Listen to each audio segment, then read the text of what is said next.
मध्य प्रदेश में जहां लगातार दल बदल का दौर जारी है और अब एक और कांग्रेस की विधायक बीजेपी में शामिल हुई है।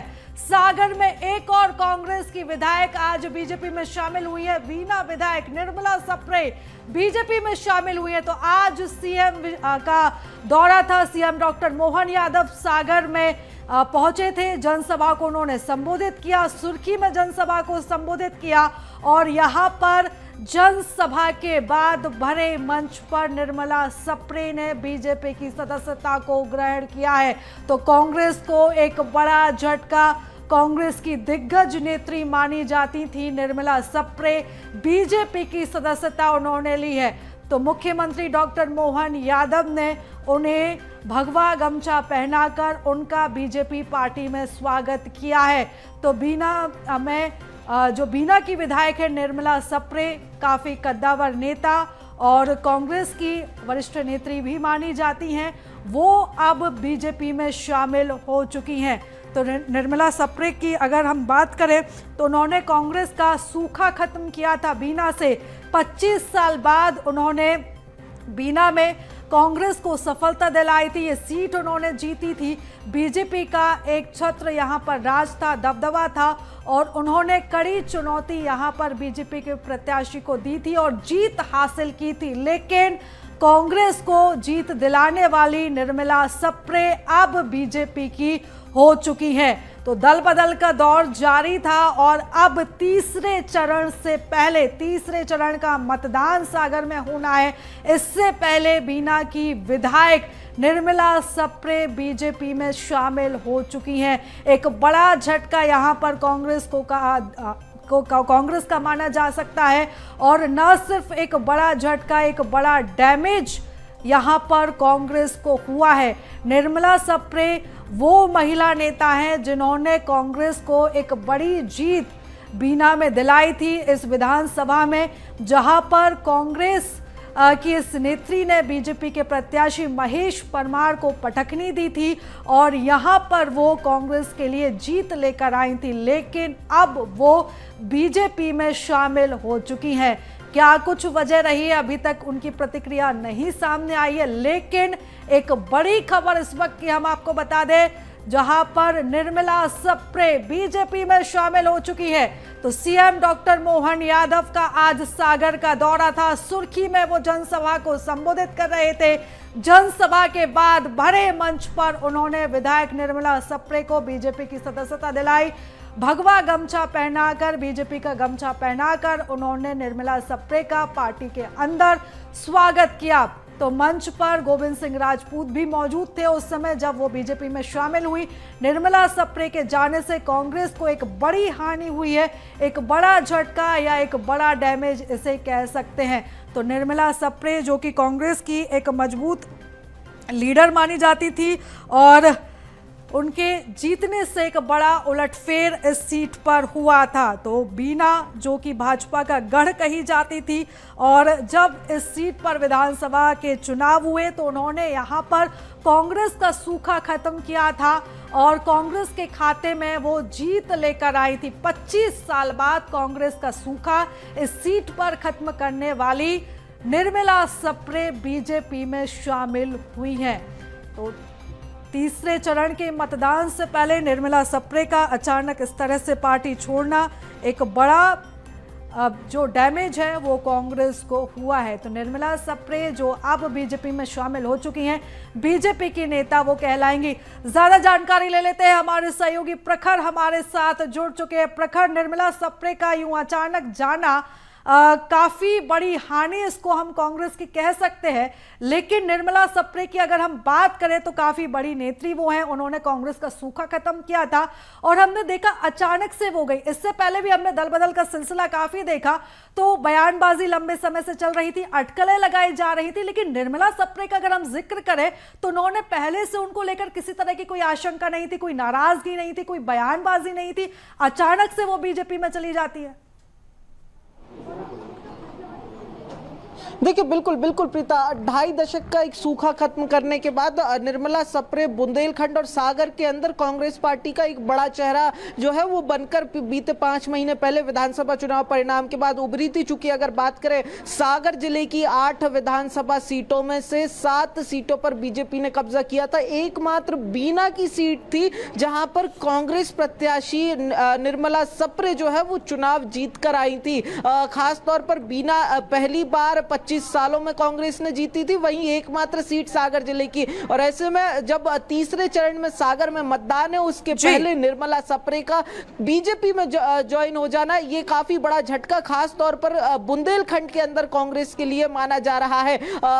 वहीं अगर बात की जाए निर्मला सप्रे जो है कमलनाथ गुट की नेता मानी जाती है, यानी कमलनाथ की करीबी नेता मानी जाती है। और इसी लिहाज से अगर बात की जाए तो बीते कुछ दिनों के अंदर ये तीसरा कांग्रेस विधायक है जो बीजेपी के अंदर शामिल हो गया है। यानी केवल 65 सीटें जीतने वाली कांग्रेस पार्टी अब कुल 62 सीटों पर बची है। सबसे पहले कमलनाथ के गढ़ छिंदवाड़ा के अमरवाड़ा से विधायक कमलेश शाह शामिल होते हैं। उसके बाद फिर रामनिवास रावत जो है विजयपुर से शामिल होते, कार्यकारी अध्यक्ष वो रह चुके कांग्रेस के। और अब निर्मला सप्रे जो है वो शामिल हो गई है। और देखिए चाहे रामनिवास रावत हो या कमलेश शाह हो, इनके नामों को लेकर बहुत ज्यादा आश्चर्य इसलिए भी नहीं होता क्योंकि बीजेपी कांग्रेस के मजबूत किलों को लगातार दरकारने में लगी थी। लेकिन निर्मला सप्रे जिस तरीके से पहली बार चुनकर विधानसभा में पहुंची, ऐसे में किसी ये अनुमान कहीं भी नहीं लगाए जा रहे थे कि ऐसे बिल्कुल। लेकिन प्रखर हम ये भी कह सकते हैं कि निर्मला सप्रे काफी साइलेंटली बीजेपी में शामिल हुई हैं।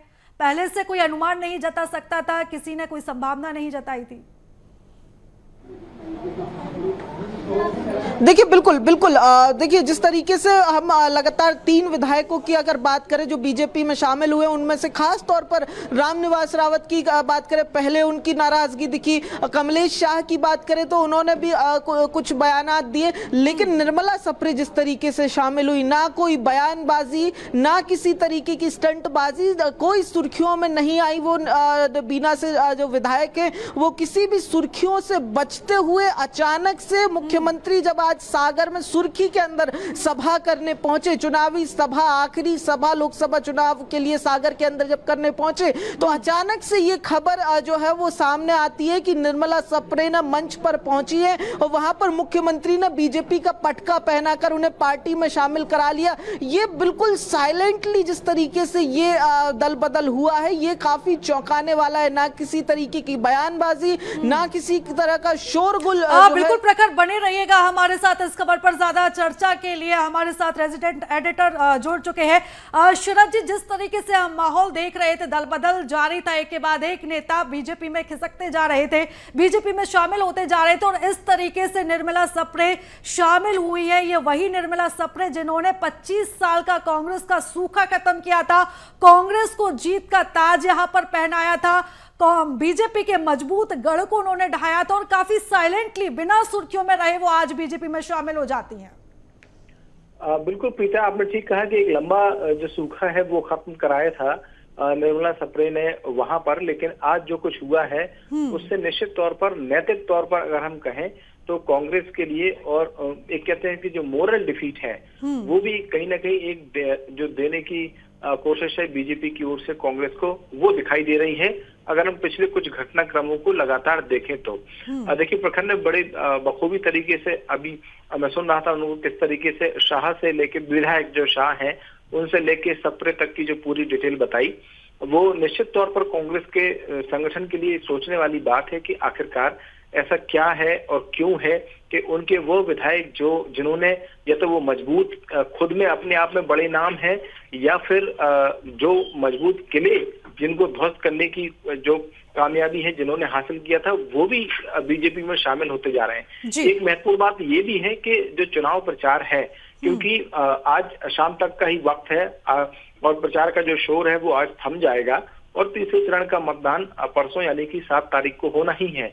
तो निर्मला सप्रे के आने से हो सकता है कि चुनाव के मतदान पर बहुत ज्यादा कोई फर्क ना पड़े, लेकिन जिस तरीके से कांग्रेस के नेता, विधायक और विधायकों के साथ साथ उनके प्रत्याशी जो हमने इंदौर में देखा, अक्षय कांति बम के बारे में, तो जिस तरीके से वो शामिल हो रहे हैं उससे कांग्रेस को कहीं ना कहीं बड़े झटके एक के बाद एक लग रहे हैं और संगठनात्मक तौर पर कांग्रेस में फिर नए सिरे से ये सोचने की जरूरत है कि आखिरकार क्या वजह है कि उनके नेता टिक नहीं पा रहे हैं। आमतौर पर ये आरोप लगाते हैं कांग्रेस के कि कोई डर दिखाकर या किसी और तरीके से जो विधायक हैं या नेता हैं या प्रत्याशी उनको शामिल किया जा रहा है, लेकिन ये सब बातें तब गौण हो जाती है जब खुद वो नेता सार्वजनिक तौर से मंच पर आकर ये कहते हैं कि वो कांग्रेस में जिन परिस्थितियों का सामना कर रहे थे उनसे परेशान होकर उन्होंने बीजेपी को ज्वाइन किया। तो निश्चित ही ये एक बड़ा झटका कहा जाएगा कांग्रेस के लिए, वो भी ऐसे वक्त में जब आज चुनाव प्रचार का जो शोर है तीसरे चरण का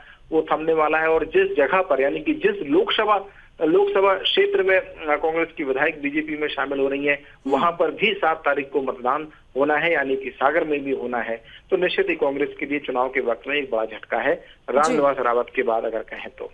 बिल्कुल शरद जी, और जिस तरीके से निर्मला सप्रे आज बीजेपी में शामिल हुई हैं, लेकिन अगर हम कांग्रेस की बात करें तो चूक कहां पर हो रही? जैसे रामनिवास रावत की जो घटना सामने आई थी उनको मनाने की भी कोशिश की गई थी, लेकिन अगर हम निर्मला सप्रे की बात करें तो क्या कांग्रेस भांप नहीं पाई थी कि वो इस तरह का कदम उठाएंगी? ये भी लगती है कि शायद कांग्रेस को मालूम होने के बाद भी वो एक तरीके से असहाय नजर आ रहे हैं अपने नेताओं को रोकने के लिए, क्योंकि अगर हम रामनिवास रावत की बात करें और निर्मला सप्रे की बात करें या कमलेश शाह की बात करें तो देखिए जब भी कोई विधायक शामिल होता है तो विधायक शामिल होने के बाद एक सबसे महत्वपूर्ण बात यह है कि एक तो उसकी विधायकी चली जाती है दल बदल कानून के तहत में, यानी कि चाहे रामनिवास रावत हो, चाहे शाह हो या सप्रे हो, इन तीनों को अब बाई इलेक्शन लड़ना पड़ेगा चुनाव के बाद में, और 6 महीने के अंतराल पे ये जो चुनाव है वो अनिवार्य तौर पर होते हैं। तो एक बड़ी बात ये है कि ये सारे जो विधायक अगर हम कहें खास तौर से नेताओं के बारे में न कहें तो एक विधायकी छोड़ना और फिर बीजेपी में शामिल होना ये अपने आप में एक बड़ी बात है। तो ये कांग्रेस को तो सोचने की जरूरत है कि क्यों ऐसा है कि उनके जो विधायक हैं या उनके जो नेता हैं या उनके प्रत्याशी हैं वो नहीं रुक रहे हैं। और आपने बिल्कुल सही कहा कि रामनिवास रावत के बारे में ये कहा गया था कि रामनिवास रावत की बीजेपी में जब शामिल होने की अटकलें चल रही थी तो उनके रोकने की जो कोशिशें हैं वो भोपाल से लेकर दिल्ली तक हुई। जो राहुल गांधी हैं उनसे भी उनकी फोन पर बात कराई गई, ऐसी बातें निकल के सामने आई थी। और एक बार को ये लगा भी था जब जो रामनिवास रावत है वो दिग्विजय सिंह के साथ चुनाव प्रचार करते दिखने लगे थे, लेकिन बाद में जो कुछ घटनाक्रम हुआ मुख्यमंत्री वहां और जो प्रदेश अध्यक्ष हैं उनकी मौजूदगी में जब उन्होंने बीजेपी की सदस्यता ले ली तो फिर ये बात स्पष्ट हो गई थी कि कांग्रेस की अपने नेताओं को जो मनाने की कोशिशें हैं वो भोपाल तो छोड़िए दिल्ली तक में कारगर साबित नहीं हो रही हैं। तो ऐसे में अगर निर्मला सप्रे भी चली गई हैं तो कोई बहुत बड़ी बात नहीं है। और मैं ये भी यहाँ स्पष्ट करना चाहता हूँ कि आने वाला एक और चरण का चुनाव अभी बाकी है और उस दौरान में भी कुछ इस तरीके की उठापटक देखने को मिले तो अभी तक कोई बहुत बड़ी बात नहीं होगी। बिल्कुल शरद जी, यानी कि एक बड़ा हेरफेर, बड़ा उलटफेर फिर से सामने हमें दिखाई दे सकता है चौथे चरण से पहले। फिलहाल ये बड़ा झटका कांग्रेस को लगा है। तमाम जानकारी के लिए, चर्चा के लिए शरद जी बहुत धन्यवाद आपका। तो बता दें कि बीना विधायक निर्मला सप्रे बीजेपी में शामिल हुए हैं। सुर्खी में सीएम की जनसभा के दौरान उन्होंने बीजेपी की सदस्यता ली है। तो कांग्रेस की ये नेता थी, कांग्रेस की तरफ से विधायक थी निर्मला सप्रे, जो अब बीजेपी में शामिल हो चुकी हैं।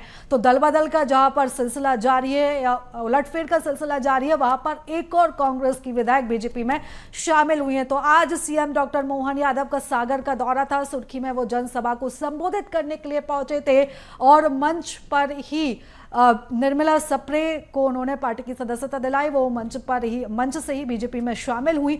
तो सागर से ये बड़ा झटका हम कह सकते हैं, क्योंकि बीना ही एकमात्र ऐसी सीट थी जिस पर कांग्रेस का कब्जा था। 25 साल बाद कांग्रेस का विधायक यहां पर चुनकर आया था और ऐसे में निर्मला सप्रे का जाना चुनाव से पहले एक बड़ा नुकसान इसको कांग्रेस का कह सकते हैं। लेकिन अभी तक निर्मला सप्रे की ऐसी कोई प्रतिक्रिया भी सामने नहीं आई है।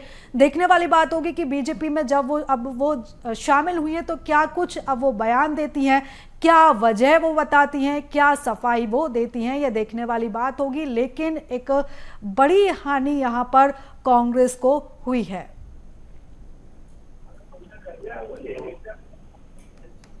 तो बीना विधायक निर्मला सप्रे आज बीजेपी में शामिल हुई हैं। सुर्खी में सीएम की सभा के दौरान उन्होंने बीजेपी की सदस्यता ली है।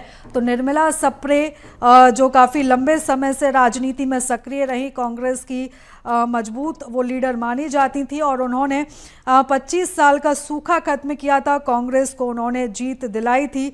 लेकिन अब वो बीजेपी में शामिल हो चुकी हैं, कांग्रेस का साथ उन्होंने छोड़ दिया है। तो कांग्रेस की ये नेता रही निर्मला सप्रे, जो कि अब बीजेपी में शामिल हुई हैं। तो इस वक्त की बड़ी खबर हम आपको बता दें, जहां पर निर्मला सप्रे बीजेपी में शामिल हुई हैं। ज्यादा जानकारी ले लेते हैं, हमारे साथ राजनीतिक मेहमान भी जुड़ चुके हैं। बीजेपी प्रवक्ता गोविंद मालू जी हमारे साथ जुड़ चुके हैं। गोविंद जी, बहुत स्वागत करती हूँ BSTV में आपका। जी नमस्कार। एक बड़ा उलटफेर हो गया, एक बड़ा घटनाक्रम हो गया। उम्मीद नहीं जताई जा रही थी कि निर्मला सप्रे इस तरीके से कांग्रेस का साथ छोड़ देंगे, कैसे देखते हैं आप इसे? देखिए, भारतीय जनता पार्टी उन सब लोगों को जो हमारे इस अभियान को, जिस विश्व की आर्थिक शक्ति बनाने के अभियान को, हमारे राष्ट्रवाद की जो हमने शिखा दीप ज्योति जलाई है उस पर, और देश के विकास, गरीब के कल्याण को लेकर जो लोग शामिल होना चाहते हैं हम उनका स्वागत करेंगे। और कांग्रेस एक डूबता जहाज है और नेतृत्व विहीन कांग्रेस है, मुद्दा विहीन कांग्रेस है। उनका नेतृत्व बहुत ही लचर हो चुका है, उनसे अपनी पार्टी नहीं संभाली जा रही है और लोग उनसे किनारा करते जा रहे हैं। इसी अनुक्रम में कई सारे लोग जिन्होंने जो शामिल हुए थे। गोविंद मालू जी, जिस तरीके से दल बदल लगातार जारी है, कांग्रेस का ये आरोप है, कांग्रेस का ये कहना है कि डरा धमका कर किसी तरह का दबाव बनाया जा रहा है, इसी वजह से इतनी बड़ी संख्या में जो नेता हैं वो पलायन कर रहे हैं, बीजेपी में शामिल हो रहे हैं। दबाव बनाने का आरोप आपके ऊपर लग रहा है? पद है कि इनके नेता कहते हैं डरो मत और खुद डर के भाग जाते हैं, अमेठी से रायबरेली ढूंढते हैं और एंड वक्त पर निर्णय करते हैं। जब लड़ना ही है तो इतना क्या डर किसी का? तो डर वर की बात है, डर तो उनके अंदर बैठा हुआ है। जनता से, जनता की जो उनको उन्होंने डिसऑन किया है, जनता ने जो उनको अपने से दूर किया है, जनता ने जिस तरीके से उनको पराजय दी है, जनता ने जिस तरीके से एक उनको पनिशमेंट दिया है, उसको लेकर के ये भय उनमें व्याप्त है कि आगे हमारा क्या होगा, हम जनता से मुकाबला कैसे करेंगे। आंखें चार नहीं कर सकते जनता से, इसलिए आंखें चुरा रहे हैं। तो बेहतर होगा कि वो ऐसे दल में जाएं जहां सीधी जनता के सरोकार की बात होती है, सामाजिक कल्याण की बात होती है, गरीब कल्याण की बात होती है, विकास की बात होती है, वैश्विक गौरव की बात होती है। तो भारत का जो विश्व में गौरव प्रधानमंत्री नरेंद्र मोदी जी के नेतृत्व में जो देश को मिला है, और उसके बाद एक के बाद एक गलत निर्णय जो लगातार कांग्रेस ले रही है जी। उसके बिल्कुल गोविंद जी, हम प्रतिक्रिया ले लेते हैं। कांग्रेस से भी हमारे साथ मेहमान जुड़ चुके हैं। केदार जी, बहुत स्वागत है आपका BSTV पर। जी धन्यवाद। केदार जी, एक के बाद एक नेता जाते जा रहे हैं, लेकिन अगर हम निर्मला सप्रे की बात करें, 25 साल का सूखा उन्होंने बीना में खत्म किया था और अचानक से वो बीजेपी में शामिल हो जाती हैं। कहाँ चूक हो रही, किस तरीके से देखते हैं आप इसको? देखिए, ये एक तरीके की जो है, ये जी हमने 25 साल का सूखा दूर किया है, तो आज उनको संघर्ष करने की जरूरत थी, जनता के बीच में रहने की, बने रहने की। और एक कांग्रेस की जो विचारधारा है वो बड़ी मजबूत विचारधारा, उनके साथ टिकना था। अब सवाल जो उठ रहा है कि विश्व गौरव वो क्या जाके बताएगी गांव में कि 84 रुपया हो गया डॉलर? क्या वो जाके गांव में ये बताएगी कि भाजपा ने नौजवानों की नौकरियां खत्म कर दी? 45 करोड़ इस देश में, 140-35 करोड़ के देश में 45 करोड़ नौजवानों ने आज छोड़ दिए। वो क्या गांव में जाके ये बताएगी कि 750 किसान शहीद हो गए, अपनी जान दे दी उन्होंने अपना हक मांगने के लिए? वो क्या ये बताएगी कि महिलाओं का अपमान होता है भारतीय जनता पार्टी में? क्या वो ये बताएगी कि नौजवान को अग्निवीर बना दिया है? क्या जी जो शासकीय लोग हैं उनकी पेंशनें बंद कर दी गई है? क्या वो ये बताएंगी कि 250 करोड़ का हमारी देश के ऊपर कर्जा कर दिया और भारतीय जनता पार्टी की जहां सरकार होती है राज्य सरकारों पर कर्जा कर रही है? क्या वो ये बताएगी कि केंद्र में जब से मोदी की सरकार आई है तब से राज्य सरकारों के अधिकार छीन लिए? एकाधिकार का मामला चल रहा है, तानाशाही का मामला चल रहा है। ये सब कहने की बातें हैं। अगर वास्तविकता में उनको रहना था तो आज जिस पार्टी, जिस कार्यकर्ता ने उनको जिताया था, वो ये चाहता है कि ऐसे संघर्ष का जो समय है, पार्टी, देखिए पार्टी का संघर्ष का समय है जी, उस संघर्ष के समय में उनको रुकना चाहिए था। वहां जाके अच्छा ये बताएं, अभी गोविंद साहब बड़ी बातें कह रहे थे, तार्किक बातें थी उनकी, उनके तरफ से। कौन ने रोका था हमारी बहन को कांग्रेस में कि आंदोलन मत करो? किसने बोला था उनको कि पानी की लड़ाइयां मत लड़ो? किसने बोला था किसान की मंडी में जाकर मत लड़ो? सब जगह तो उनको लड़ने की छूट थी। उनका कौशल, उनकी हिम्मत, उनका नेतृत्व आज जनता के बीच में रखने की जरूरत थी। उस बीच में उन्होंने घुटने टेक दिए भारतीय जनता पार्टी के उसमें दबाव में।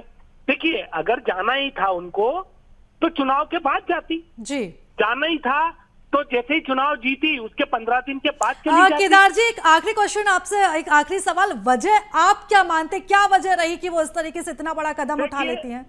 हमने जो वजह देखी है अभी तक, वो दबाव, एकाधिकार और खरीद फरोख्त, ये 3-4 कारण भारतीय जनता पार्टी के अभी जनता के सामने आए हैं जी। अगर ये विश्व स्तर की पार्टी है, अपने आप में मोदी जी का नेतृत्व है, तो उधार लेने की जरूरत क्यों पड़ रही है? जी, तो बिल्कुल सीधा केदार जी, सवाल एक है। बड़ा आरोप यहाँ पर लगा रहे, इसका जवाब गोविंद जी पहले ही दे चुके हैं। केदार जी, तमाम जानकारी के लिए, प्रतिक्रिया के लिए बहुत धन्यवाद आपका। गोविंद जी, आपका भी बहुत धन्यवाद। तो लगातार अब आरोप प्रत्यारोप का दौर जारी है और कांग्रेस ये कह रही है कि खरीद फरोख्त की वजह से, दबाव की वजह से कांग्रेस के नेता, कांग्रेस के विधायक एक के बाद एक बीजेपी में शामिल होते जा रहे हैं। और अब देखना होगा कि जो घटनाक्रम आज घटा है, निर्मला सप्रे जिस तरीके से बीजेपी में शामिल हुई है, किस तरीके की और तीखी बयानबाजी हमें इस पूरे मामले पर देखने को मिलती है।